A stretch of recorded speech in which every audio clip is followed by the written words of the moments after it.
Hello बच्चों, नमस्कार। मैं जिम सर मोशन मंच पर बेटा आपका एक बार फिर स्वागत है। और बेटे अपन बीमारियों का टॉपिक कंटिन्यू करते हुए आगे बढ़ते हैं। तो बेटे अब हम आज पढ़ेंगे प्रोटोजोआ जनित रोग। तो बेटे अपन ने इससे पहले क्या क्या पढ़ा ये आपको याद होना चाहिए कि हमने जीवाणु जनित रोग पढ़े, हमने बेटे जो है क्या कहते हैं प्रोटोजोआ जनित रोग आज पढ़ेंगे, वायरस जनित रोग पढ़े। तो ये तो आपको याद है ना पढ़ क्या रहे हैं, वरना बच्चे पढ़ते जाते हैं टॉपिक का नाम ही भूल जाते हैं। बेटे अपन यूनिट नंबर 8 का लेसन नंबर 8 अपन पढ़ रहे हैं और ये है यानी मानव से संबंधित रोग। तो रोगों के बारे में अपन पढ़ रहे हैं और रोग में भी बेटे अपन क्या पढ़ रहे हैं, संक्रमित रोग पढ़ रहे हैं। यानी रोग को अपन ने दो भागों में बांट रखा था बेटे, एक तरफ तो जन्मजात रोग थे, एक तरफ अर्जित रोग थे। जन्मजात रोग जीवन से उत्पन्न साथ आते हैं बेटे, और जो अर्जित होते हैं वो जीवन के बाद उत्पन्न होते हैं। अर्जित रोगों को अपन ने दो भागों में बांट रखा था बेटे। तो पहला तो था संक्रामक रोग और एक है असंक्रामक। आपके एनसीईआरटी संक्रामक रोग के बारे में बता रही है। तो संक्रामक रोग जो किसी वाहक के माध्यम से एक व्यक्ति से दूसरे व्यक्ति में फैलते हैं।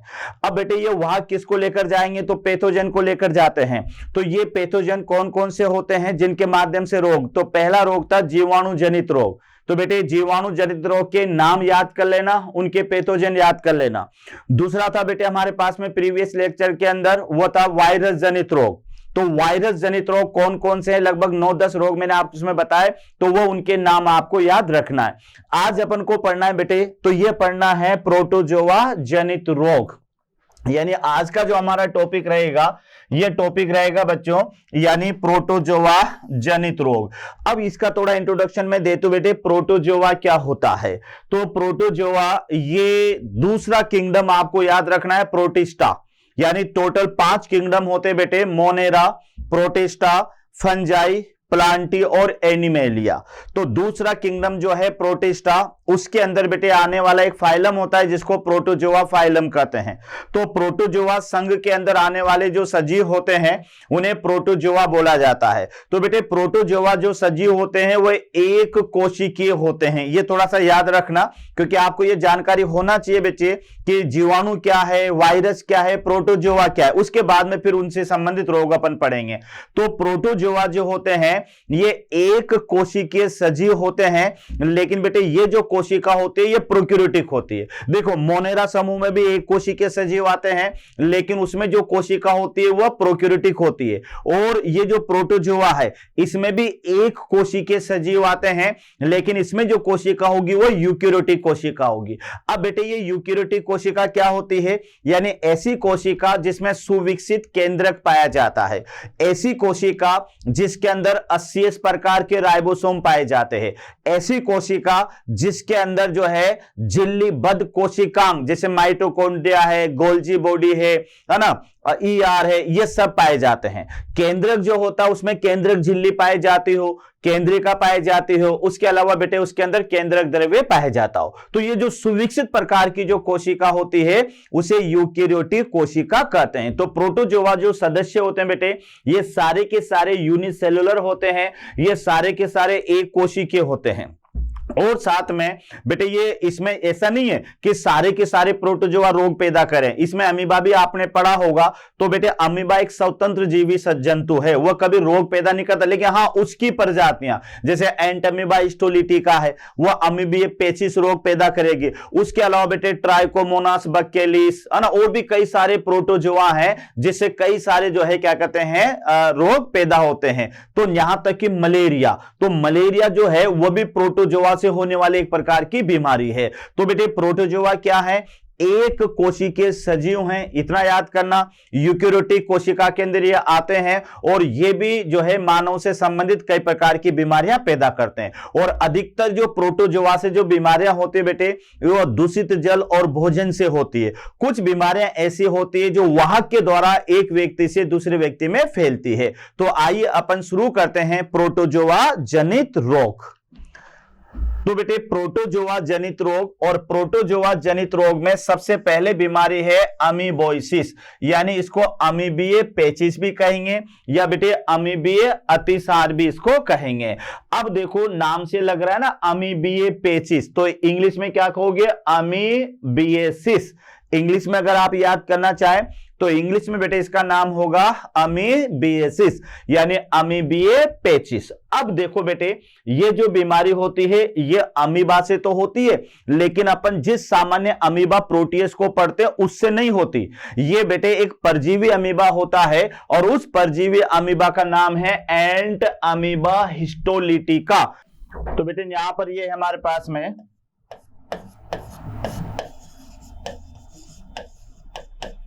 एंट अमीबा हिस्टोलिटिका, ये एक प्रकार का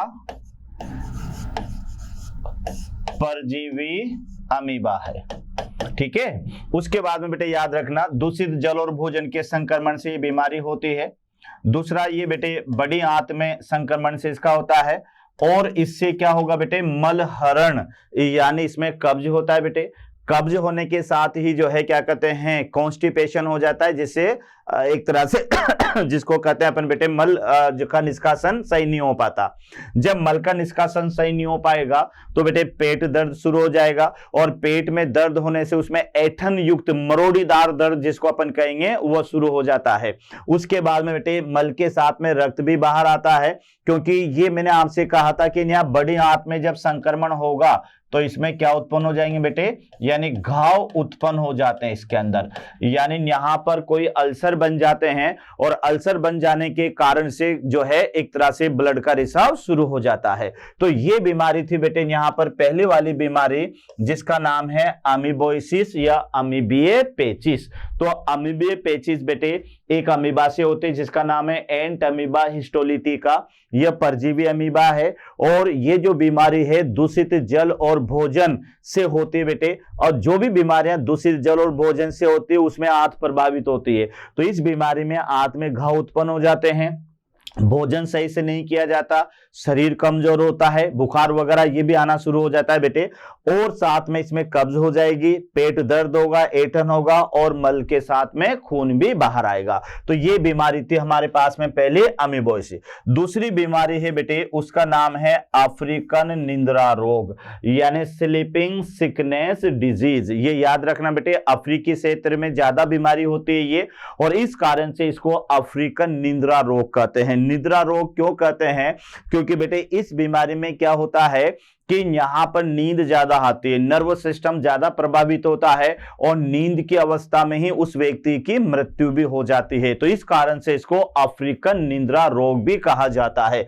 यह बीमारी किससे होती है बेटे, तो इसका नाम है ट्रिपनोसोमा गैम्बियंस। ये प्रोटोजोआ का नाम है ट्रिपनोसोमा गैम्बियंस, ये याद करना पड़ेगा बेटे। और इसका जो वाहक है, ये है सीसी, यानी यहां पर सीसी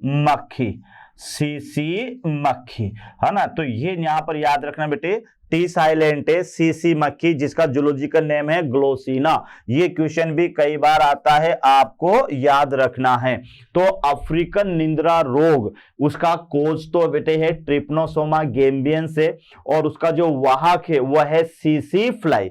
तो ये जो सीसी फ्लाई है ये एक सीसी मक्खी है बेटे, जिसको सीसी फ्लाई भी कहा जाता है, सीसी फ्लाई है ना, यानी सीसी मक्खी भी इसको कहा जाता है। इस मक्खी के माध्यम से ये जो ट्रिपनोसोमा गैम्बियंस है ये बेटे एक व्यक्ति से दूसरे व्यक्ति में फैलता है। तो अफ्रीकन क्षेत्र में ये ज्यादा होता है, इस कारण से इसको अफ्रीकन भी कहा जाता है। नींद ज्यादा आती है बेटे इस बीमारी के अंदर, तो इसको अफ्रीकन निंद्रा रोग भी कहा जाता है। अब देखो बेटे, इस बीमारी में क्या होगा, तंत्रिका तंत्र प्रभावित होता है। तो हमें जो नींद आती है ये बेटे नर्वस सिस्टम के प्रभाव में आती है, और इसका एक पार्ट होता है हाइपोथैलेमस। तो हाइपोथैलेमस नींद लाने से संबंधित होता है। तो जब इस बीमारी में नर्वस सिस्टम जो है प्रभावित होता है तो बेटे इसमें नींद अधिक आती है। ये याद रखना, इस बीमारी में नींद अधिक आती है, और नींद इतनी ज्यादा आती है कि उस व्यक्ति की नींद की अवस्था में ही मृत्यु भी हो जाती है। तो इस कारण से इसको बोला गया है अफ्रीकन निंद्रा रोग। उसके अलावा इसमें शरीर कमजोर होता है, शरीर कमजोर, तो यह भी याद रखना बेटे, इस बीमारी में शरीर कमजोर हो जाता है। वही साथ में बुखार आता है, शरीर कमजोर और बुखार। तो ये याद रखना बेटे, इसमें शरीर कमजोर भी रहेगा और बुखार भी आता रहता है। तो ये बीमारी हमारे पास में अफ्रीकन निंद्रा रोग। तो एक बार दूसरी बीमारी का आप ध्यान से देख लें कि sleeping sickness disease which cause by the trypanosoma gambiense. तो ये अफ्रीकन निंद्रा रोग है जो ट्रिप्नोसोमा गैम्बियंस से ये होगी बेटे, और एक मक्खी जिसका नाम होगा सीसी मक्खी, वर्ड याद करना बेटे, सीसी मक्खी, और उस मक्खी से ये बीमारी एक जगह से दूसरी जगह पर फैलती है। तो अफ्रीकन निंद्रा रोग का जो वाहक है वह सीसी मक्खी है, जिसका जो है नाम है ग्लोसिना भी इसको कहा जाता है। इस बीमारी में बेटे नर्वस सिस्टम सबसे ज्यादा प्रभावित होगा, और नर्वस सिस्टम प्रभावित होने से बेटे उसको नींद ज्यादा आती है और नींद की अवस्था में उसकी मृत्यु भी हो जाती है। शरीर कमजोर रहेगा, भूख में कमी रहेगी, बुखार रहेगा, ये सारे सिम्टम्स आपको इसके याद करने हैं। अगली बीमारी की ओर अपन आगे बढ़ते हैं। तो अगली बीमारी है बेटे इसके तीसरे नंबर की बीमारी, तीसरे नंबर की जो बीमारी है वह है काला एजार रोग, है ना। इसको क्या कहेंगे अपन, काला एजार रोग, जिसको डमडम रोग भी कहते हैं।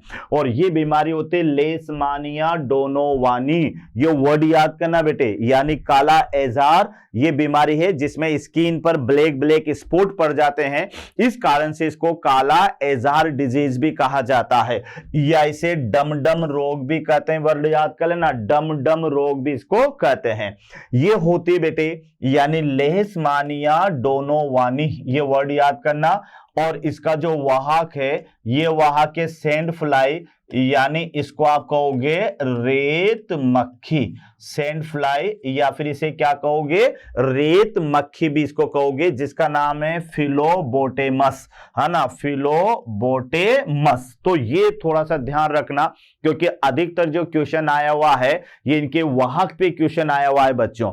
तो ये जो काला एजार है जिसको डमडम रोग भी कहा जाता है, यह रोग लेशमानिया डोनोवानी से होता है, और इसका जो वाहक है ये वाहक है सैंड फ्लाई, जिसको आप कहोगे रेत मक्खी, यानी इसे रेत मक्खी भी कहा जाता है। अब इस बीमारी में क्या होता है बेटे, त्वचा यहां पर ब्लैक पड़ जाती है, इस पे ब्लैक स्पॉट पड़ जाते हैं, शरीर कमजोर होता है, भूख में कमी आती है, और साथ में इसमें भी बुखार बना रहता है ना, बुखार और सिर दर्द वगैरह इस बीमारी के अंदर भी ये देखने को आपको मिलेगा। तो आपको सिर्फ नाम याद करना है कि सबसे पहली बीमारी का नाम तो अमीबोसिस है, जो एंट अमीबा हिस्टोलिटिका नामक परजीवी से होती है। दूसरी बीमारी का नाम था बेटे हमारे पास में अफ्रीकन निंद्रा रोग, जो ट्रिप्नोसोमा गैम्बियन से होती है। और तीसरी बीमारी का नाम है काला एजार, है ना, काला एजार, जो कि एक माने लेशमानिया डोनोवानी से होती है।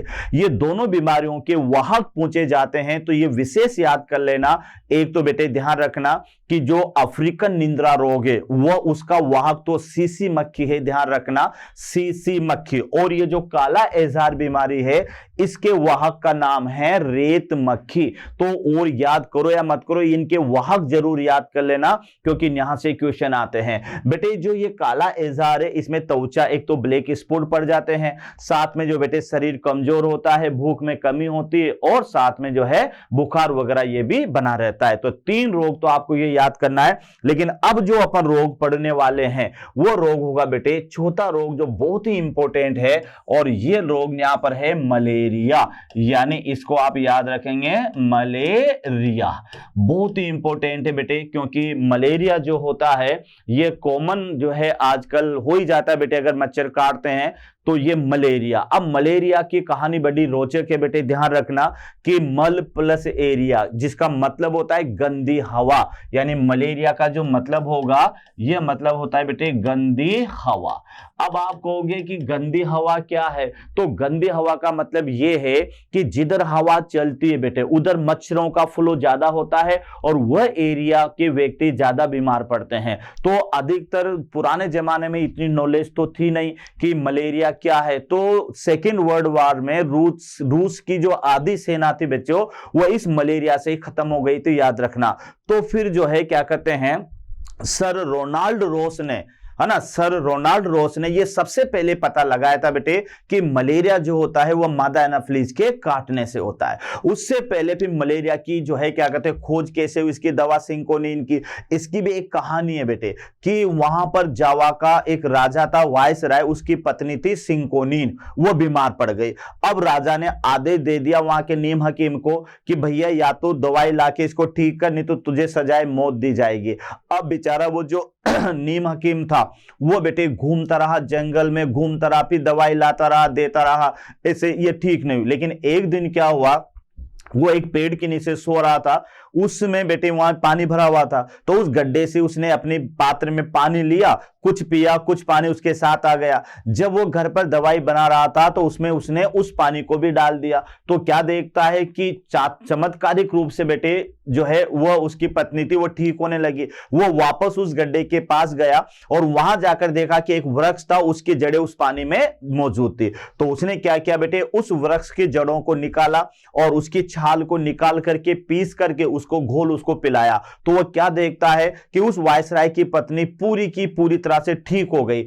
तो उस पौधे का नाम था बेटे, यानी इस वायसराय की पत्नी के आधार पर उसका नाम दिया सिंकोना ऑफिसिनेलिस, और उससे जो दवा प्राप्त की गई थी उसका नाम था लारिगो।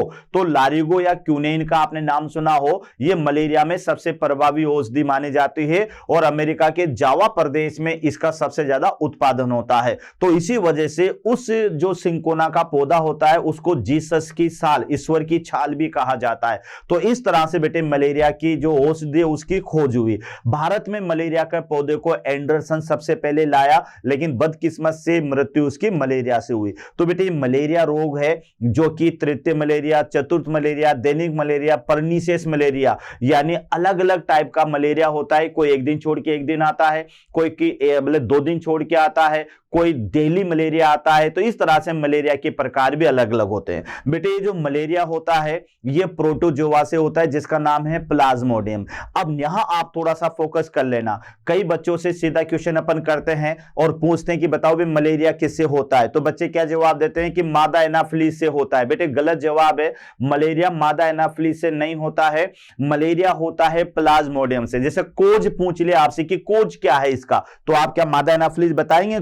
कोज क्या बताएंगे इसका, यानी प्लाज्मोडियम इसका कोज होगा। तो याद कर लेना, कोई भी आपसे क्वेश्चन पूछे या आप किसी से क्वेश्चन पूछो, आप ये पूछो बेटे कि मलेरिया किससे होता है, तो आपको क्या जवाब मिलेगा? जो बच्चा कम पढ़ता होगा यार मच्छर से होता है, वो तो मादा एनाफिलीज भी नहीं बोलेगा, वो तो कहेगा सीधा मच्छर से होता है। लेकिन फिर भी अगर किसी को नॉलेज होगी तो क्या कह देगा? मादा एनाफिलीज से होता है। तो गलत जवाब है बेटे, मलेरिया किससे होता है? तो जवाब क्या है? प्लाज्मोडियम से होता है। हाँ, मादा एनाफिलीज इसका क्या है? वाहक है, यानी वेक्टर है। यह प्लाज्मोडियम को एक व्यक्ति से दूसरे व्यक्ति में पहुंचाने का कार्य करते। तो पूरी लाइफ साइकिल अपन को प्लाज्मोडियम की पढ़नी है और इसके सिम्टम्स क्या होंगे वो अपन को पढ़ना है। तो पूरी डिटेल दे रखी है बेटे आपकी एनसीईआरटी में, वो उसी के अकॉर्डिंग अपन को यहां पर इस मलेरिया को पढ़ना है। तो आइए अपन देखते हैं। तो सबसे पहला मेरा पॉइंट है इसमें रोग कारक। तो रोग कारक आपको सबको पता है क्या है बेटे? प्लाज्मोडियम ये एक प्रकार का प्रोटोजोआ है। यानी याद रखना बेटे कि मलेरिया का जो रोग कारक है, यानी जिससे मलेरिया होता है, तो वह रोग कारक का नाम है प्लाज्मोडियम। अभी पूरी लाइफ साइकिल पढ़ना है अपन को प्लाज्मोडियम की, और यह प्लाज्मोडियम एक प्रकार का प्रोटोजोआ जनित रोग है ना। यह प्रोटोजोआ है, याद रखना। स्पोरोजोआ एक वर्ग होता है बेटे, उसके अंदर यह प्लाज्मोडियम आता है। भारत में ध्यान रखना प्लाज्मोडियम एक छोटा सा प्रोटोजोआ जंतु है, यानी इस तरह से कई रूप होते हैं बेटे इसके।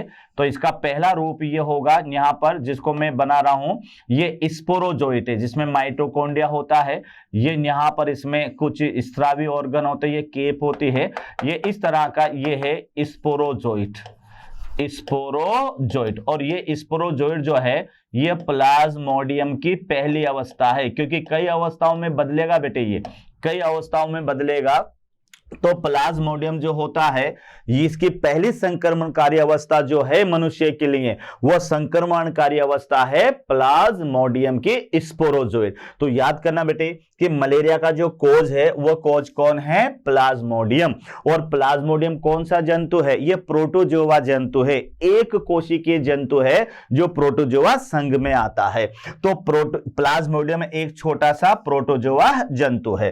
प्लाज्मोडियम की निम्न जातियां मलेरिया रोग फैलाते। बहुत इंपॉर्टेंट है बेटे, ऐसा नहीं है, आपको यह भी याद होना चाहिए कि प्लाज्मोडियम की भारत में 4 प्रजातियां पाई जाती है जो अलग अलग टाइप का मलेरिया, जैसे आपने नाम सुना होगा दैनिक मलेरिया, है ना, तृतीय मलेरिया, चतुर्थ मलेरिया, घातक मलेरिया। तो इस तरह के अलग अलग प्रजातियों से बेटे ये मलेरिया होता है। तो 4 प्रजातियां हैं। पहली प्रजाति का नाम है प्लाज्मोडियम वाइवेक्स। तो ये आपको याद रखना है, पहली प्रजाति क्या है? Plasmodium vivax.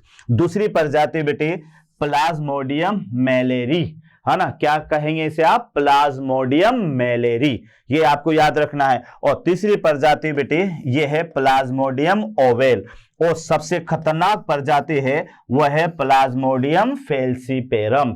तो ये याद रखना है, इस पे तो मैंने स्टार लगवाया है बेटे, क्योंकि सबसे घातक मलेरिया, सबसे खतरनाक मलेरिया अगर किसी से होता है तो वह प्रजाति हमारे पास में प्लाज्मोडियम फेल्सीपेरम। तो बच्चों याद कर लो कि भारत के अंदर प्लाज्मोडियम की, एक तो आपको शुरू में याद हो गया कि प्लाज्मोडियम एक प्रोटोजोआ जंतु है, ध्यान रखना, प्रोटोजोआ संघ में आता है, स्पोरोजोआ वर्ग में आता है, ध्यान रखना। और ये इसकी पहली संक्रमणकारी अवस्था कहलाती है स्पोरोजोइड, जो कि एक तर्कुनुमा संरचना होती है और छोटी सी रचना होती है जो पेलिकल से घिरी होती है।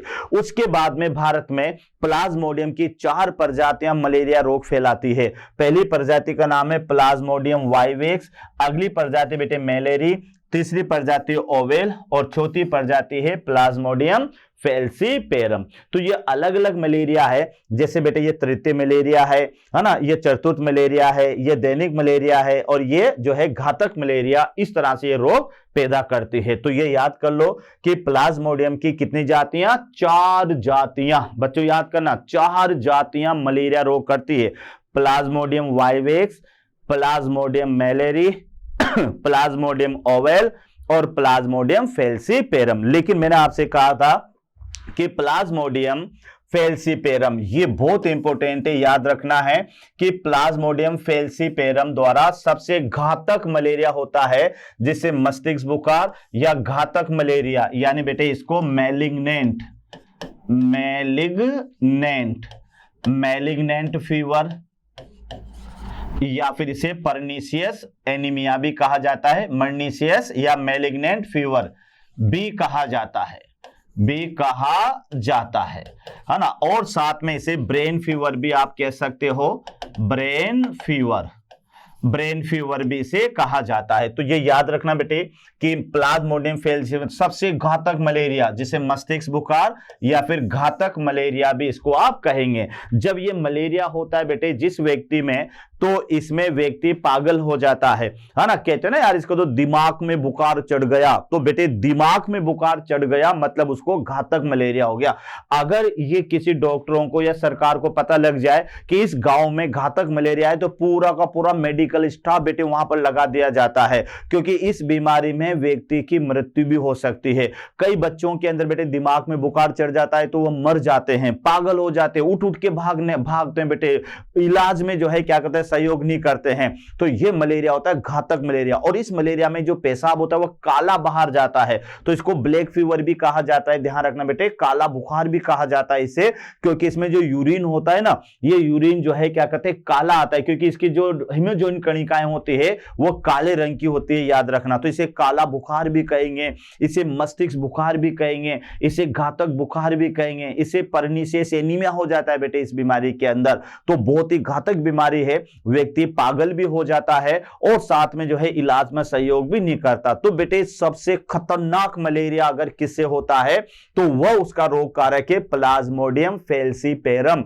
याद करना, कई बार क्वेश्चन आ गया कि नॉर्मल जो मलेरिया है वो तो ओवल से भी हो सकता है, मलेरिया से भी हो सकता है, और फिर उससे भी हो सकता है बेटे वाइवेक्स से। लेकिन सबसे खतरनाक मलेरिया की अगर आप बात करेंगे जिसमें ब्रेन में या मस्तिष्क में बुखार चढ़ जाता है, तो वह मलेरिया किससे होगा? प्लाज्मोडियम फैल्सीपेरम से। तो चाहे बेटे कोई सा भी प्लाज्मोडियम हो, आइए अपन इसके जीवन चक्र के बारे में जानते हैं। तो हमारे पास में अगला टॉपिक आ रहा है, यानी दूसरा टॉपिक जो आ रहा है बेटे, ये आ रहा है प्लाज्मोडियम का जीवन चक्र। अब बेटे ये जीवन चक्र है, इसको मैं आपको टेबल से भी बता दूंगा, लेकिन पहले आप देख लीजिएगा कि प्लाज्मोडियम किस तरह से, देखो ये आपको याद है कि प्लाज्मोडियम जो है द्विपोषदीय जंतु है, यानी यहां पर आपको याद रखना है कि जो प्लाज्मोडियम है, प्लाज्मोडियम बेटे द्विपोषदीय है, डाइजेनिक है, डाइजेनिक पैरासाइट है, डाइजेनिक पैरासाइट द्विपोषीय जंतु है। तो एक इसका जो प्राइमरी होस्ट है ये तो बेटे कौन है? मनुष्य है।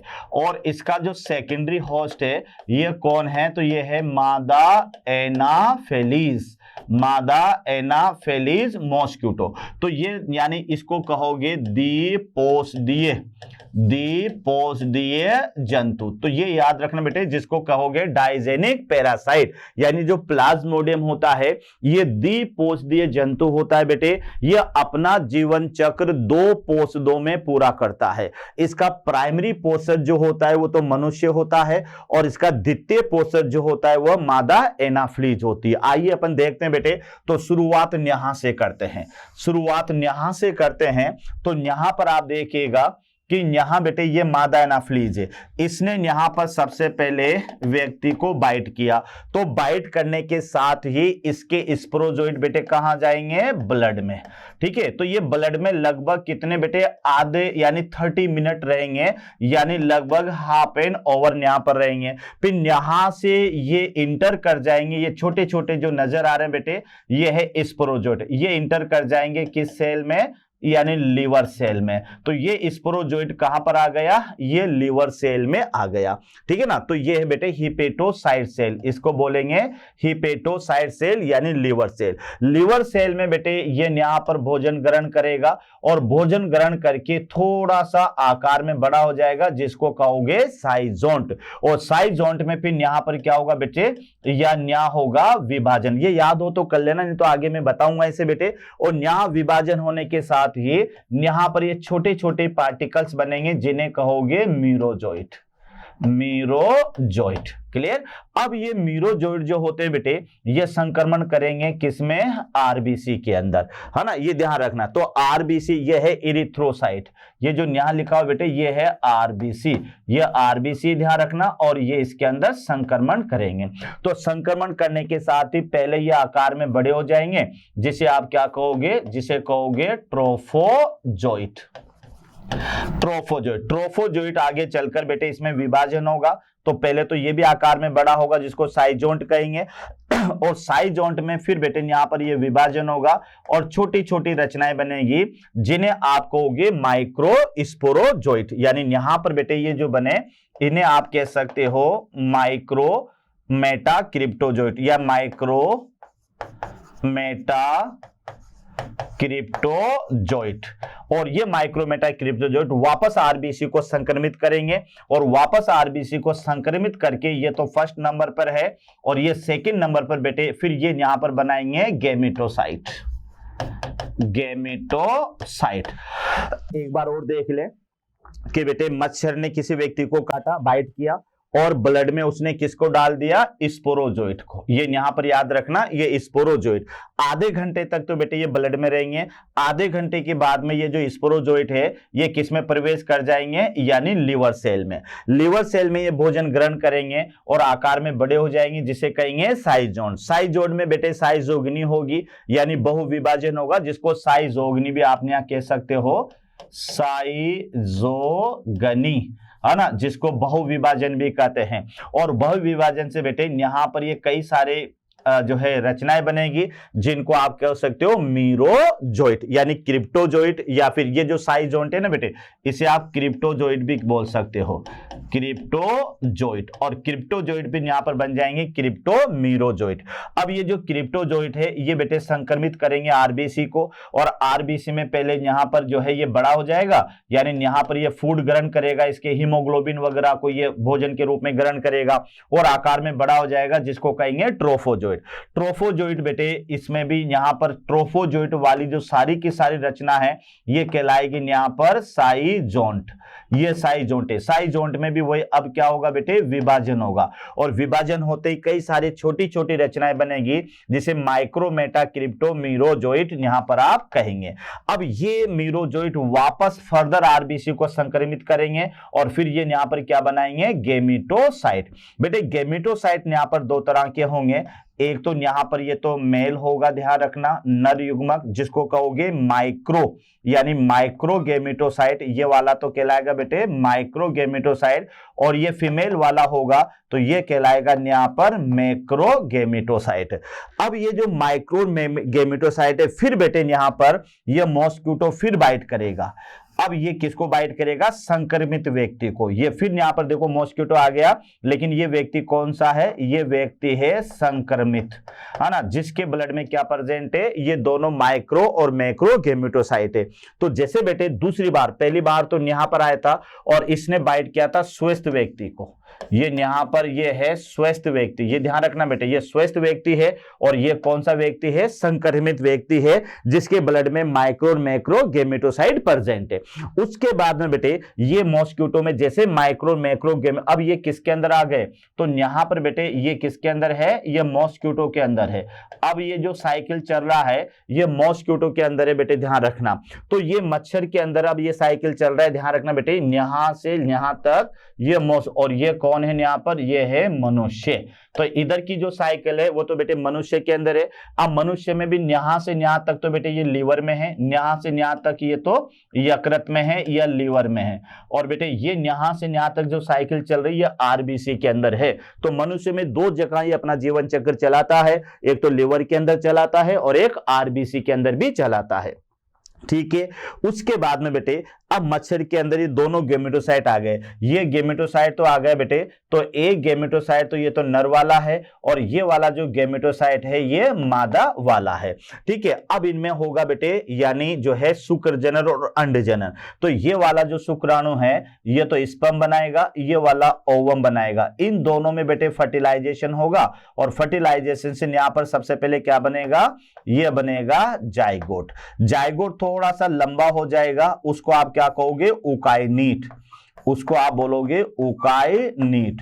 उकाइनीट आगे चलकर बेटे बड़ी हो जाएगी, जिसको आप कहोगे ऊसिस्ट।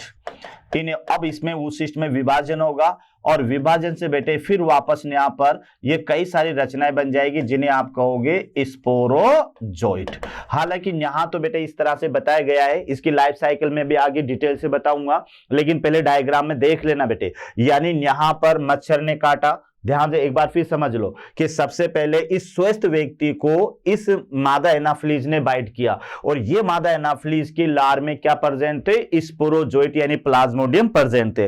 तो बेटे जब मादा एनाफ्लीज बाइट करती है तो दो नलिकाओं को बॉडी के अंदर प्रवेश करवाती है, यानी इस तरह से आप देख ले कि कोई भी मादा एनाफ्लीज जब बाइट करती है तो ये हमारी स्किन है, तो यहां पर बेटे इसका इस तरह से ये रचना है। तो एक ये लार ग्रंथियां हैं, ध्यान रखना, तो एक से तो ये क्या करती है, ब्लड को ऊपर खींचती है, और एक में ये क्या छोड़ती है बेटे, लार छोड़ती है। तो जिसमें लार छोड़ेगी उसमें क्या प्रेजेंट होंगे, स्पोरोजोइट, और एक नलिका से ब्लड को ऊपर शक करते हैं कि ब्लड जमे नहीं। तो जब लार उड़ेलती है बेटे, मच्छर का कोई इरादा नहीं है हमें मलेरिया रोग फैलाने का, लेकिन जब वह मादा एनाफ्लीज लार को बेटे शक करती है तो उसकी लार में होते हैं स्पोरोजोइट, तो वो लार के साथ साथ जो है हमारे ब्लड में आ जाते हैं। मच्छर का काम तो क्या था कि जब वो ब्लड को शक कर रहा है बेटे तो वो रक्त जमे नहीं, इस कारण से वो लार को छोड़ते हैं, क्योंकि इसके लार में एक एनाफिलिन या फिर मोस्क्यूटिन रक्त प्रतिस्कंदक पदार्थ होता है जो रक्त को जमने से रोकता है। इतना आपको याद करना है। अब देखो बच्चे जैसे ही मच्छर ने काटा तो मच्छर के काटते ही उसके अंदर लार में मौजूद स्पोरोजोइट ब्लड में आ गए। ब्लड में कितने समय तक रहेंगे? आधे घंटे तक। आधे घंटे के बाद में ये स्पोरोजोइट किस में प्रवेश कर जाएंगे? लिवर सेल में। लिवर सेल में जाकर बेटे ये भोजन ग्रहण करेंगे और ये आकार में बड़ा हो जाएगा, उसको क्रिप्टोजोइट कहोगे। क्रिप्टोजोइट के बाद में बेटे फिर उसके अंदर जो है क्या कहते हैं, विभाजन होगा और वहां पर कई सारी छोटी छोटी रचनाएं बनेगी जिसे क्रिप्टोमीरोजोइट कहोगे। लिवर सेल फट जाएगी और लिवर सेल के बाद में बेटे ये फिर प्रवेश करेंगे कहां पर? यानी आरबीसी में, और ये इरिथ्रोसाइटिक साइकिल जिसको अपन कहते हैं वो शुरू कर देंगे। और जैसे ये आरबीसी में जाएंगे तो आरबीसी में भोजन ग्रहण करके ये और बड़े हो जाएंगे जिसे ट्रोफोजोइट कहोगे।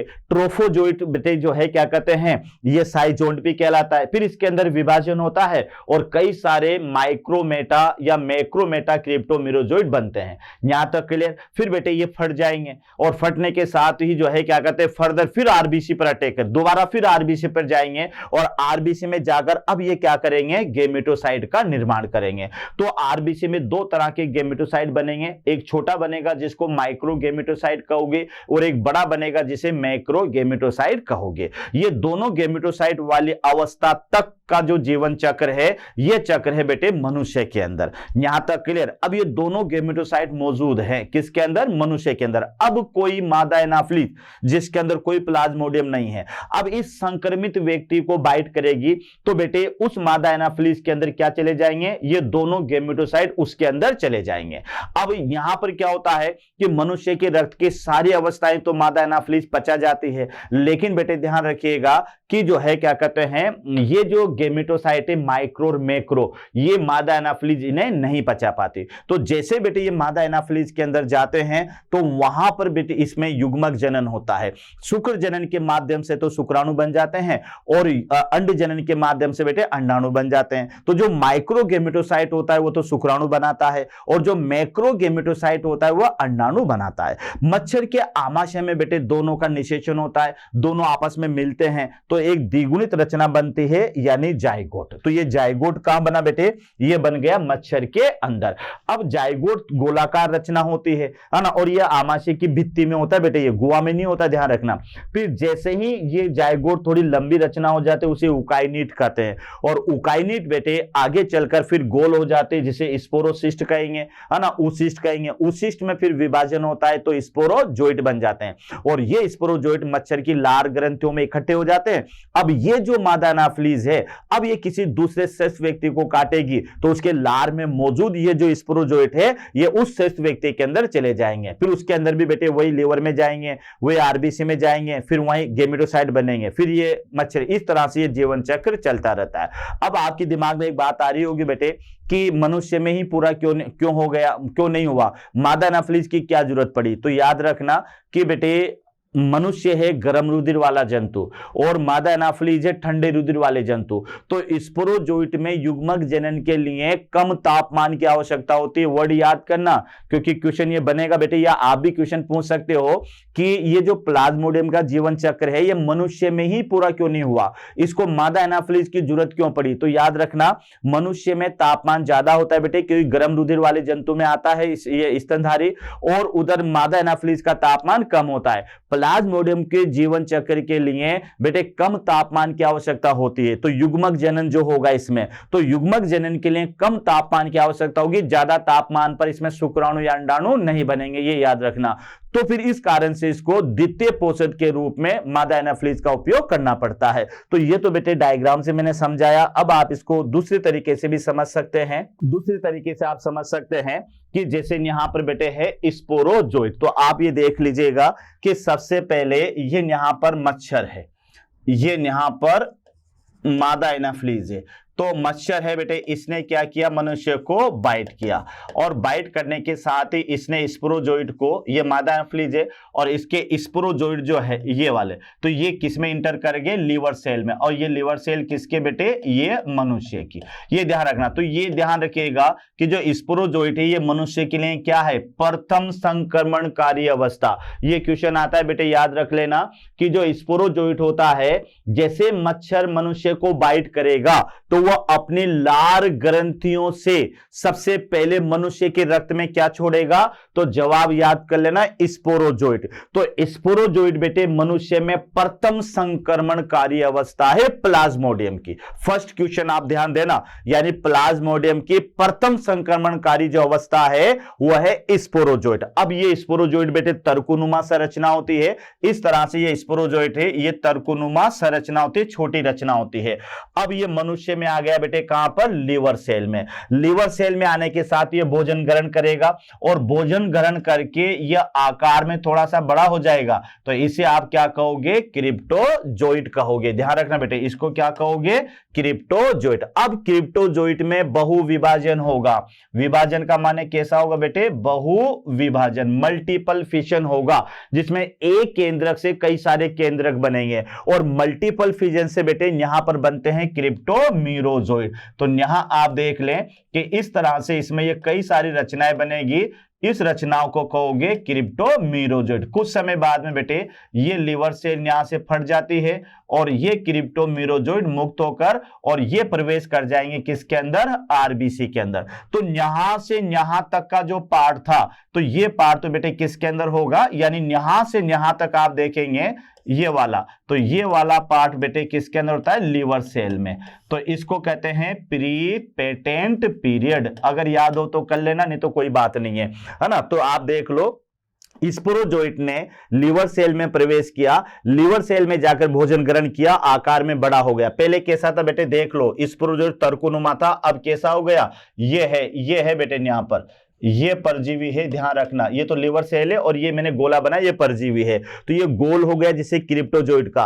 क्रिप्टोजोइट में बेटे विभाजन हुआ तो यहां पर ये कई सारी रचनाएं बनी, तो इन रचनाओं को अपने क्या कहा? क्रिप्टोमीरोजोइट। क्रिप्टोमीरोजोइट के बाद में ये फट जाते हैं लीवर सेल, अब ये इंटर करते हैं किसके अंदर? आरबीसी में। अब ये जो साइकिल चल रही है बेटे, ये आरबीसी में चल रही है, याद रखना। तो अब ये जो है क्या कहते हैं? ये आरबीसी में ये आ गया बेटे मेटाक्रिप्टोजोइट, भोजन ग्रहण किया और यह भी थोड़ा सा बड़ा हो गया यहां पर, जिसको कहा क्रिप्टोमीरोजोइट। क्रिप्टोमीरोजोइट में बेटे विभाजन हुआ और विभाजन होने के साथ यह आरबीसी है और ये यहां पर इसमें कई सारी रचनाएं बन गई, है ना। तो इसको क्या कहा? माइक्रोमेटा क्रिप्टोमीरो। नाम बड़ा है बेटे, याद रखना, माइक्रोमेटा क्रिप्टोमीरोजोइट। क्योंकि यहां पर आप देखो कि यहां पर मेटा क्रिप्टोजोइट तो यहां बन ही गए थे, अब जैसे विभाजन हुआ तो यहां बने माइक्रोमेटा क्रिप्टोजोइट। क्लियर। अब आरबीसी फिर फटेगी और फिर फटने के साथ बेटे यह आरबीसी यहां पर फट चुकी है और आरबीसी में ये छोटे छोटे कण और साथ में ये बड़े कण यहां पर मुक्त हो जाते हैं। ये तो अब यहां पर ये जो छोटे छोटे कण मुक्त हो, इन्हें कहते हैं हीमोजोइन कणिकाएं, और प्लस यहां पर माइक्रोमेटा क्रिप्टो, ये यहां पर आप जो मुक्त होंगे ये माइक्रो एंड मैक्रो, ये दोनों ही मुक्त बेटे मेटा क्रिप्टोजोइट। तो ये थोड़ा सा याद रखना कि जैसे आरबीसी के अंदर आए, समझो पहले ध्यान से, आरबीसी के अंदर आकर भोजन ग्रहण किया, आकार में बड़ा हुआ, बड़े होते क्या कहा? इसे मेटा क्रिप्टोजोइट। थोड़ा सा याद कर लेना, कठिन तो है। विभाजन हुआ और माइक्रोमेटा क्रिप्टोजोइट बने। फिर बेटे ये जो माइक्रोमेटा है ये वापस आरबीसी फटेगी, आरबीसी के फटने के साथ ही सबसे इंपॉर्टेंट है बेटे ये हीमोजोइन कणिकाएं। ये हीमोजोइन कणिकाएं जैसे ही मुक्त होगी ना, हमें मलेरिया के प्रथम लक्षण उत्पन्न हो जाएंगे, क्योंकि जैसे ही बेटे आरबीसी फटेगी तो आरबीसी के फटने के साथ ही ये हीमोजोइन कणिकाएं रक्त में मुक्त होगी। तो जब ये हीमोजोइन कणिकाएं रक्त में मुक्त होगी बेटे, तो उस समय हमें कपकपी आएगी, हमें बुखार आना शुरू हो जाएगा, हमारे शरीर का तापमान बढ़ जाएगा। तो ये मलेरिया का प्रथम लक्षण है, किसकी वजह से? हीमोजोइन कणिकाओं के कारण। अब यहां पर मुक्त हुए बेटे माइक्रोमेटा क्रिप्टोजोइट वापस यानी री इंटर, ये याद रखना बेटे, री इंटर इनटू आरबीसी। आरबीसी में ये वापस प्रवेश करेंगे और वापस प्रवेश करके बेटे यहां पर क्या बनाएंगे? ये बनाएंगे माइक्रो और मैक्रो गेमिटोसाइट। यहां तक की अवस्था है तो यहां तक की अवस्था तो बेटे ये किसमें संपन्न होगी, तो ये अवस्था होगी मनुष्य में। अब उसमें भी आप देख ले कि यहां से लेके यहां तक तो लीवर के अंदर हो रहा है बेटे, और यहां से लेके यहां तक, ये यहां से लेके यहां तक आरबीसी में हो रहा है, जिसे इरिथ्रोसाइटिक साइकिल कहेंगे। तो आरबीसी के अंदर ये क्रिप्टोमिरोजोइड बनते हैं, और आरबीसी के अंदर ही क्या बनते हैं, मैक्रो और माइक्रो गेमेटोसाइट बनते हैं।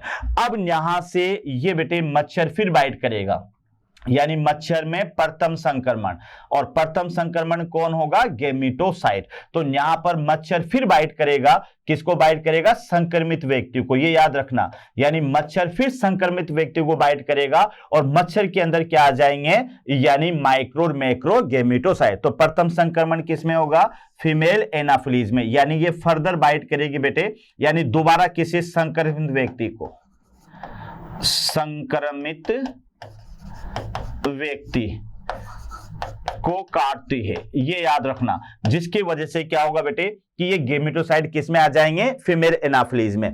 फीमेल एनाफिलीज में आने के साथ ही शुक्रजनन और अंडजनन होगा, यानी दोनों गेमेटोसाइट अंदर आ जाएंगे बेटे। एक तो ये छोटा गेमेटोसाइट और एक होगा बड़ा गेमेटोसाइट।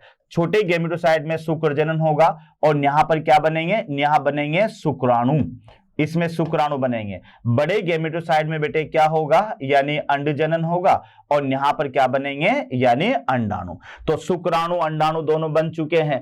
अब दोनों के अंदर बेटे क्या होगा, निषेचन, और ये निषेचन कहां होगा, आमाशय की भित्ति में होता है। और सबसे पहली रचना बनती है, तो इस रचना को आप क्या कहोगे, जाइगोट। यहां तक के लिए जाइगोट थोड़ा सा आकार में इस तरह से लंबी हो जाएगी, तो इसको क्या कहोगे बेटे, उकाइनिट। उकाइनिट आकार में थोड़ी सी और बड़ी हो जाएगी, तो इसको कहोगे आप स्पोरोसिस्ट।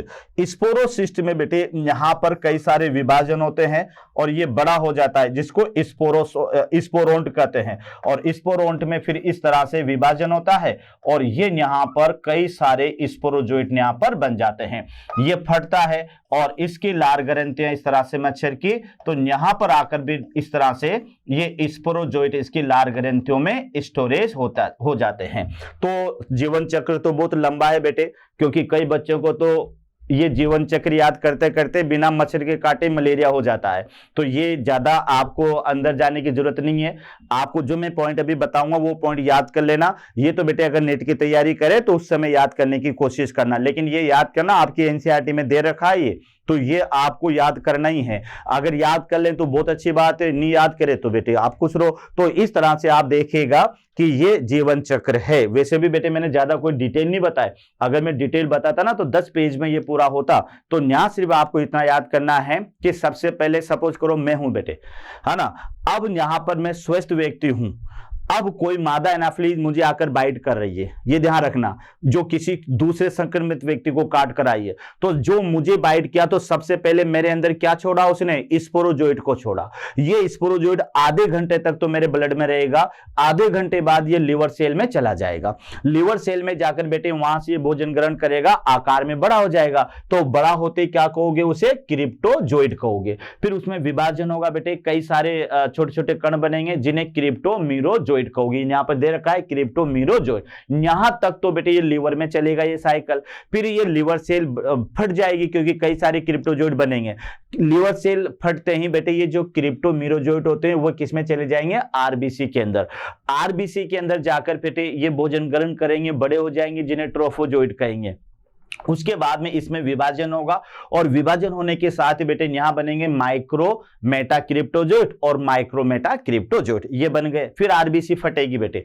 आरबीसी के फटने के साथ ही क्या होगा कि यहां पर अब आरबीसी के फटते ही उसमें हीमोजोइन कणिकाएं भी मुक्त होगी, और साथ में क्या बने थे, माइक्रो मेटा क्रिप्टोजोइट और मैक्रो मेटा ये भी मुक्त होंगे। हीमोजोइन कणिकाओं के मुक्त होते हमें बुखार आना शुरू हो जाएगा, यानी मलेरिया के प्रथम लक्षण बेटे हीमोजोइन कणिकाओं के कारण, जैसे सर्दी लगना, कपकपी आना, तापमान बढ़ना, ये सारी क्रियाएं होगी।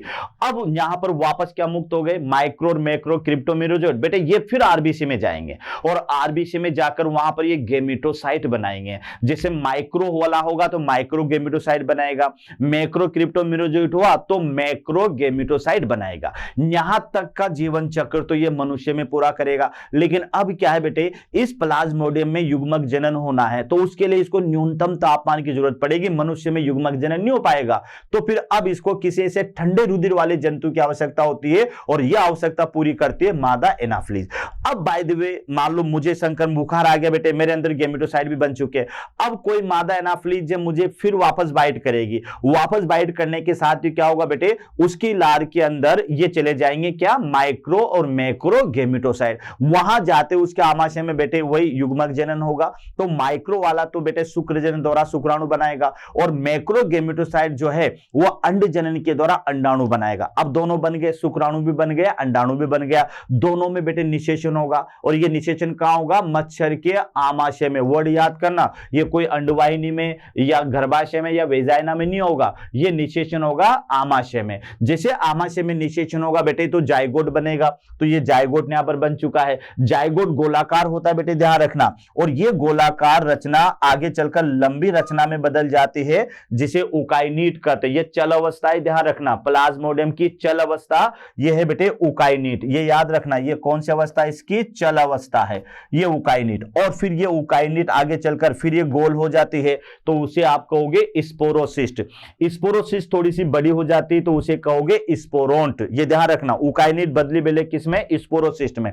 स्पोरोसिस्ट आकार में बड़ा हुआ तो उसे कहा स्पोरोंट, और स्पोरोंट के अंदर बेटे बीजाणु जनन होगा, स्पोरुलेशन, हिंदी में क्या बोलोगे इसे, बीजाणु जनन। और बीजाणु जनन होते बेटे कई सारे स्पोरोजोइड 10,000 के लगभग बनते बेटे यहां पर, तो ये कई सारे यहां पर हुआ बीजाणु जनन, ये याद रखना, इसको बोलते हैं बीजाणु जनन।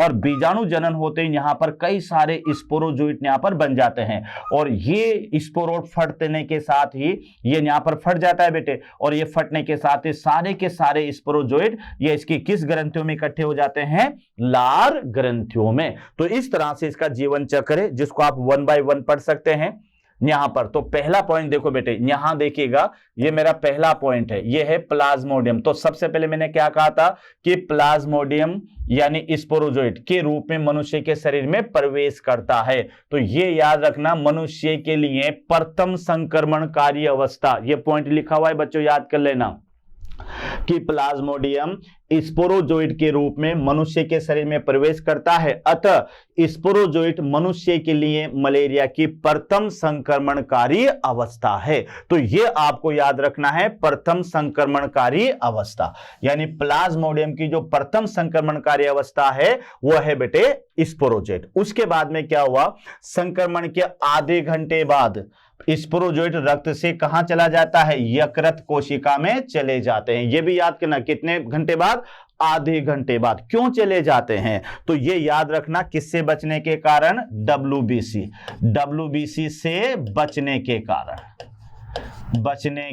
कारण, ये भी आपको याद रखना है, क्योंकि अगर स्पोरोजोइड बेटे रक्त में रहा तो डब्ल्यूबीसी हमारी फेगोसाइट का कार्य करती है और ये डब्ल्यूबीसी उस स्पोरोजोइड का भक्षण कर लेगी। तो इस कारण से क्या होगा कि आधे घंटे बाद ये जल्दी ही कहां चले जाएंगे, लीवर सेल में। फिर मैंने कहा था बेटे लीवर सेल में ये क्या करेंगे, भोजन ग्रहण करेंगे और भोजन ग्रहण करके ये आकार में बड़े हो जाएंगे, याद रखना। तो फिर तीसरा, ये तो पहला पॉइंट था बेटे, ये सेकेंड पॉइंट, यानी जो है अब उसके बाद में देखो कि संक्रमण के बाद ये चले जाते हैं और जहां ये भोजन ग्रहण करके किसमें बदल जाएंगे, क्रिप्टोजोइट में बदल जाते हैं। तो ये आपको याद हो गया कि जैसे मादा एनाफिलीज किसी व्यक्ति को काटेगी तो क्या छोड़ेगी, सबसे पहले स्पोरोजोइट, और ये आधे घंटे बाद लीवर सेल में चले जाएंगे, वहां भोजन ग्रहण करके बेटे ये बड़े हो जाएंगे और बड़े होते इसको क्या कहोगे, यानी क्रिप्टोजोइट। मतलब ये ऐसे याद कर लो कि ये तो आपके पास में स्पोरोजोइट है और ये जाकर आकार में बड़ा हो गया, अब इसको कहोगे आप क्रिप्टोजोइट। अब क्या हुआ बेटे, यानी जो थर्ड पॉइंट में आपको याद रखना है कि क्रिप्टोजोइट में क्या होगा, बहुविभाजन होगा तथा यहां पर मेटा क्रिप्टोजोइट बनते हैं, है ना, मेटा क्रिप्टोजोइट का निर्माण होता है। यह यकृत कोशिका से बाहर आकर किसमें प्रवेश कर जाएंगे, आरबीसी में। जैसे यहां पर बेटे, यहां पर इसमें विभाजन हुआ और विभाजन के दौरान यहां पर ये कई सारी रचनाएं बनी, तो इन रचनाओं को आपने क्या कहा, मेटा क्रिप्टोजोइट। अब ये फट गया, तो ये फटने के साथ ही ये किस में इंटर कर जाएगा, तो ये क्या है यहाँ पर आरबीसी। और कौन सी साइकिल शुरू हो जाएगी, इरिथ्रोसाइटिक साइकिल, ये यहां पर शुरू हो जाएगी अब इरिथ्रोसाइटिक साइकिल। और ये इसके अंदर आ गया, तो अंदर क्या आया यहाँ पर, ये अंदर आया बेटे मेटाक्रिप्टोजोइट, ये किस में प्रवेश कर गया, आरबीसी में।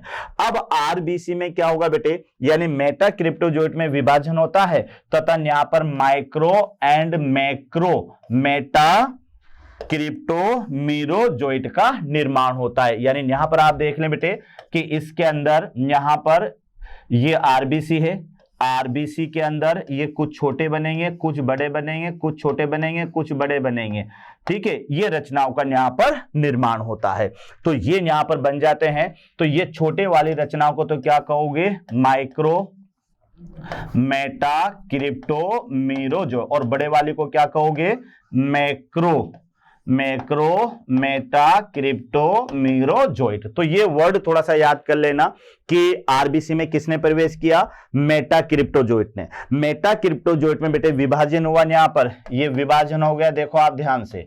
और विभाजन होते बेटे ये जो प्रवेश किया आरबीसी में, किसने प्रवेश किया यहां पर, मेटा क्रिप्टोजोइट ने।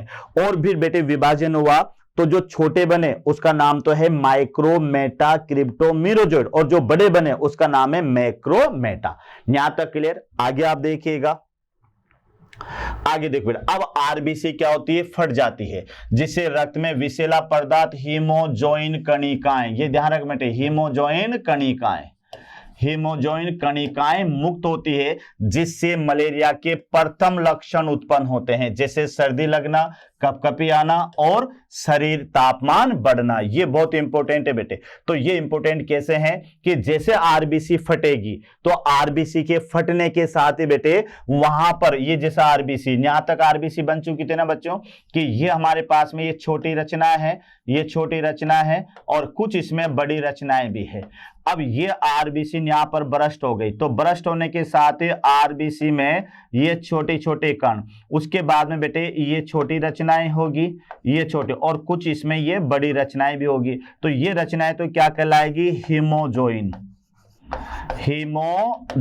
कणिकाएं, ये तो हीमोजोइन कणिकाएं हैं, है ना। और ये छोटी रचनाएं क्या है, तो ये है माइक्रो मेटा क्रिप्टोजोइट, और ये बड़ी रचनाएं क्या है, ये है मैक्रो मेटा क्रिप्टोजोइट। तो जैसे ही रक्त में बेटे, और ये क्या है यहां पर आपके पास में आरबीसी, तो जैसे आरबीसी फटेगी तो आरबीसी के फटने के साथ ही याद रखना कि इसके अंदर मौजूद जो ये छोटे छोटे पार्टिकल्स हैं, है ना, जिसको मैं इस तरह से बना सकता हूं, यहां पर आप इस तरह से देख लें कि इसको अपन इस तरह से ले लें बेटे, ये छोटे छोटे कण मैं यहां पर बना रहा हूं, इनको भी मैं व्हाइट से कर देता हूं, ये कण हैं, ये छोटे छोटे कण। तो छोटे छोटे कण को आपने क्या कहा, ये कहा हीमोजोइन कणिकाएं। तो जैसे ही रक्त में हीमोजोइन कणिकाएं मुक्त होगी उस व्यक्ति को बुखार आ जाएगा, यानी मलेरिया के प्रथम लक्षण उत्पन्न हो जाएंगे। उसके बाद में फिर मैंने आपसे क्या कहा था कि बेटे ये जो आरबीसी के ये हैं, ये दोनों के दोनों वापस इंटर करेंगे, वापस री इंटर करेंगे किसमें, आरबीसी में, और आरबीसी में जाकर ये निर्माण करेंगे बेटे किसका, गेमेटोसाइट का। गेमिटोसाइट, गेमिट का नहीं बेटे, याद रखना गेमिटोसाइट का, जो दो प्रकार के होंगे, एक तो कैसा होगा, माइक्रो गेमिटोसाइट होगा, और एक कैसा होगा बेटे, मैक्रो होगा। तो यहां आप देख लें कि जैसे आरबीसी फटेगी तो माइक्रो और मैक्रो क्रिप्टोजोइट बाहर आ गए, और बाहर आने के बाद में वापस री इंटर करेंगे बेटे, री इंटर करेंगे वापस किसके अंदर, यानी आरबीसी में, और आरबीसी में जाकर क्या बनाएंगे, गेमिटोसाइट। गेमिट नहीं बनाएंगे, क्या बनाएंगे, गेमिटोसाइट। तो गेमिटोजेनेसिस वो तो बेटे मच्छर के अंदर होता है, लेकिन गेमिटोसाइटोजेनेसिस ये होगा मनुष्य के अंदर। तो यहां गेमिटोसाइट बनेंगे, गेमिट नहीं बनेंगे, ध्यान रखना। गेमिट तो कहां बनेंगे, मादा एनाफिलीज के अंदर जाकर बनेंगे। तो बेटे यहां पर आप देखो अगला पॉइंट क्या लिखा हुआ है कि जब कोई मादा एनाफिलीज, अब देखो बेटे रक्त में आए micro and macro Meta cryptozoite वापस, ये ध्यान रखना, वापस आरबीसी में प्रवेश करते हैं तथा माइक्रो एंड मैक्रोगेमेटोसाइट का निर्माण करते हैं। तो यहां तक की अवस्था है मनुष्य में, कहां तक की बेटे, यानी गेमेटोसाइट के बनने तक की अवस्था। अब युग्मक बनना है, जो मैंने बता दिया था कि मनुष्य का तापमान ज्यादा होता है और युग्मक जनन के लिए कम तापमान की आवश्यकता होती है। तो अब बेटे यहां पर देखो दोबारा, जब कोई मादा एनाफिलीज, अब देखो बेटे, जब कोई मादा एनाफिलीज इस संक्रमित व्यक्ति को बाइट करती है, संक्रमित व्यक्ति यानी जिसके अंदर क्या प्रेजेंट है, जिसके अंदर प्रेजेंट है गेमेटोसाइट, तो काटते तो यह गेमेटोसाइट मच्छर के अंदर चले जाते हैं, जहां युग्मक जनन द्वारा शुक्राणु और अंडाणु का निर्माण करते हैं। तो ये शुक्राणु और अंडाणु का जो निर्माण होगा ना बच्चों, ये मादा एनाफिलीज के अंदर होगा। अब निर्माण हो गया, क्या हो गया, वहां पर शुक्राणु भी बन गए और अंडाणु भी बन गए। अब अगले स्टेप में आप देखिएगा बेटे, हाँ, तो अब क्या हुआ, मच्छर के आमाशय में, ध्यान रखना बेटे, मच्छर के आमाशय में निषेचन, ये ध्यान रखना, निषेचन होता है और क्या बनता है, युग्मनज बनता है। तो यहां मैं समझा दूं कि बेटे यह तो है छोटा यानी माइक्रोगेमेटोसाइट और ये है बड़ा जिसका नाम है मैक्रोगेमेटोसाइट। इसमें बेटे यहां पर बना और सपोज करो ये शुक्राणु बना और इससे यहां बन गया अंडाणु। तो यहां तो क्या होगा, यहां होगा बेटे शुक्र जनन और यहां पर क्या होगा, अंड जनन। तो यह आप देखो कि मच्छर के आमाशय में, और अब यहां पर युग्मक जनन, तो इन दोनों में क्या हुआ बेटे, निषेचन, यानी यहां पर निषेचन हुआ और निषेचन होते ये रचना बनी जिसको आपने क्या कहा, जाइगोट कहा। तो देखो ये क्रिया कहां पर हुई, ये क्रिया हुई मच्छर के आमाशय में। तो देखो मच्छर के आमाशय में निषेचन होता है, युग्मनज का निर्माण होता है, युग्मनज का परिवर्धन होता है और फिर क्या बनते हैं, स्पोरोजोइट का निर्माण होता है और ये स्पोरोजोइट मच्छर की लार ग्रंथियों में संग्रहित रहते हैं। तो यहां आप देख लो बेटे जाइगोट बन गया, जाइगोट थोड़ा सा लंबा हो जाएगा तो बेटे ये किस में बदल जाएगा, ऊकाइनीट में बदल जाएगा, ऊकाइनीट थोड़ी सी गोलाकार हो जाएगी तो ये बदल जाएगी बेटे उशिष्ट में, है ना, उशिष्ट थोड़ा सा आकार में बड़ा हो जाएगा तो ये बदल जाएगा स्पोरोंट में।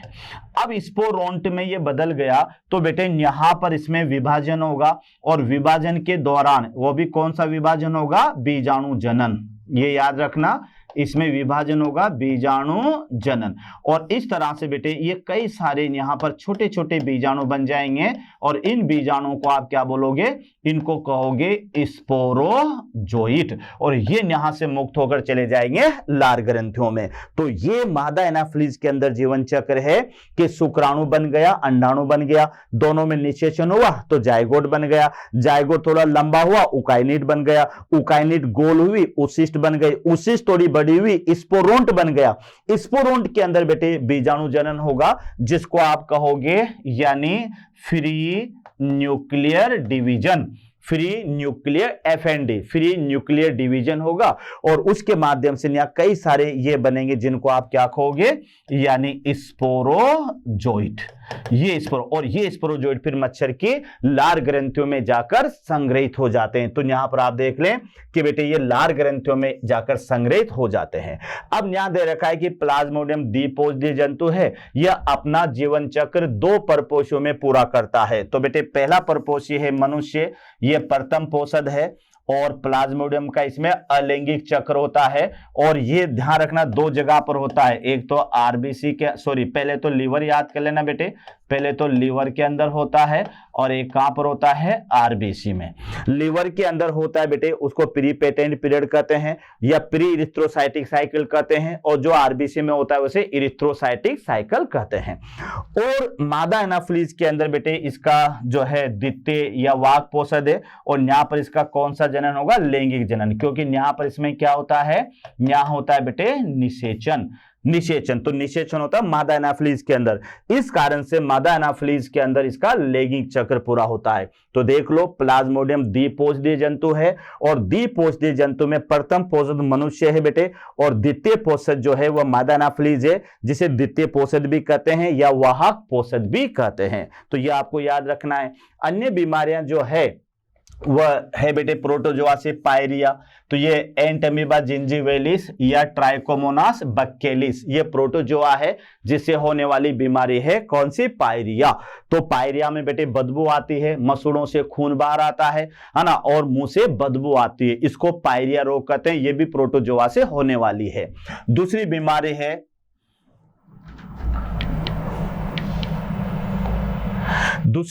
है बेटे, इसको कहेंगे श्वेत पर्दा रोग, यानी श्वेत पर्दा रोग को बेटे ल्यूकेरिया भी कहा जाता है, ल्यूकेरिया, है ना। और ये महिलाओं में ये बीमारी होती है और इसका कोज है बेटे ट्राइकोमोनास वेजिनेलिस, है ना, ट्राइकोमोनास वेजिनेलिस से होता है, जिसे श्वेत पर्दर या ल्यूकेरिया रोग भी कहा जाता है।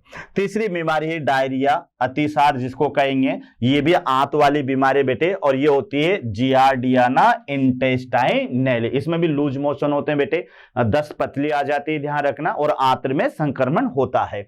तो ये रोग है डायरिया। और चौथा रोग है चेगास रोग होता है बेटे, जो ट्राइकोमोनास कुर्जी से होता है और ये भी आंत्र को संक्रमित करता है। तो इस तरह से ये चार तो अपन ने वहां पढ़ लिए बेटे, यानी चार में देखो अमीबोसिस अपन ने पढ़ा, है ना, अफ्रीकन स्लीपिंग सिकनेस, काला एजार और मलेरिया, ये चार तो वहां डिटेल से पढ़े। और चार रोग बेटे ये अलग से भी मैंने बता रखे हैं। तो आपको सिर्फ क्या करना है, ये याद रखना है कि प्रोटोजोआ से कौन कौन से रोग होते हैं। तो इस तरह से ये चार रोग और एक्स्ट्रा जो प्रोटोजोआ से होते हैं। तो ये था बेटे हमारे पास में, यानी प्रोटोजोआ से होने वाले रोग।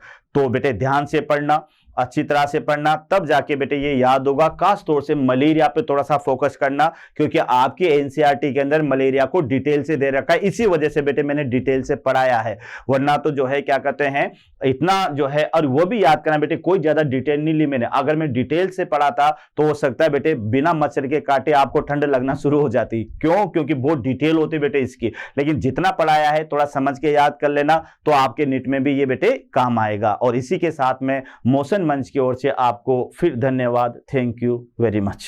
आशा करता हूं हमारे टॉप एजुकेटर का यह लेक्चर आपको पसंद आया होगा। अगर पसंद आया है तो वीडियो को लाइक करिए, चैनल को सब्सक्राइब करिए और शेयर भी करिए, क्योंकि ज्ञान बांटने से बढ़ता है और सही बताऊं तो पुण्य भी मिलता है। मुझे सुनने के लिए बहुत बहुत धन्यवाद। Thank you.